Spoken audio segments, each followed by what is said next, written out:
Ici, on a notre structure de marché, notre tendance haussière, et ici, on a notre tendance baissière. Comment ça se passe? Vous vous rappelez, on a notre higher high qui est ici, c'est notre point le plus haut. Higher low, c'est notre point le plus bas par rapport à notre point le plus haut. Higher high, un nouveau point haut. Higher low, un nouveau point bas. Higher high, un nouveau point haut. Et higher low, d'accord? On a un nouveau point haut, un nouveau point bas. Par exemple, il est toujours plus haut que le point bas précédent. Celui-là aussi, le point bas, il est toujours plus haut que le point bas précédent. Et les points hauts sont de plus en plus hauts. Et dans une tendance baissière, on a des points hauts de plus en plus bas et des points bas de plus en plus bas. Et comment ça se traduit? On va appeler tout simplement ici. Donc là, c'est la même. Celui-là, il compte pas. Celui-là, il compte. On a, parce que le point bas est plus bas que celui-là. Donc on a un lower low, un point bas plus bas, un lower high, un point haut plus bas. Donc voilà, c'est la même logique. Lower low, lower high, lower low, lower high, lower low, lower high. Et donc du coup maintenant, on va analyser ça sur les graphiques. Donc là on est sur l'euro USD. Là, qu'est-ce qu'on peut observer? Un point haut, un nouveau point haut, un nouveau point haut. D'accord?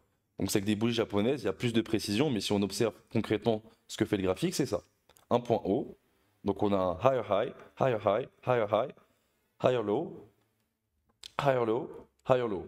Donc là, potentiellement, on peut avoir un nouveau higher high. Donc qu'est-ce que ferait un trader ici? Ça demande plus d'analyse, bien entendu. On trace nos lignes de tendance. Donc vous vous rappelez, là on a identifié nos structures de marché. On trace notre ligne de tendance parce que là on n'a pas de support résistance, comme vous voyez, à la limite ici.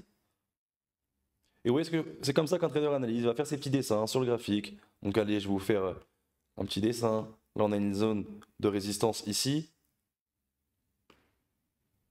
qui peut devenir support maintenant, d'accord? Parce qu'on est sur une tendance haussière. À part si on casse, on part à la baisse. Vous voyez? Donc comme vous le voyez, maintenant on va identifier ça sur un peu plus de temps. Vous pouvez aussi mettre ici votre droite. Donc là, vous voyez, c'est beaucoup plus clair, beaucoup plus simple à analyser puisque c'est pas des bougies. Donc là, on a notre, vous voyez, notre tendance baissière, comment elle se forme. Comment ça s'appelle ici?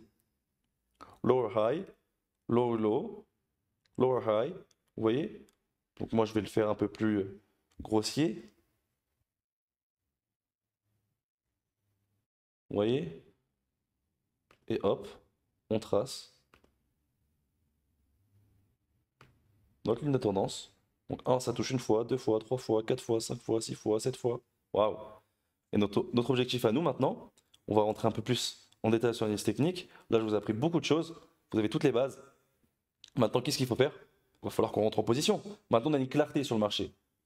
Maintenant, ce qu'on a besoin de savoir, vous savez analyser une tendance avec du price action. Donc, ce que vous avez vu, c'est uniquement des structures de marché. On est uniquement sur un graphique nu. Donc, c'est du price action. Maintenant, ce qu'il faut comprendre, c'est comment on va rentrer en position. Quand est-ce qu'on rentre en position? Quand est-ce qu'il faut vendre? Quand est-ce qu'il faut acheter? C'est ce qu'on va voir dans la prochaine vidéo.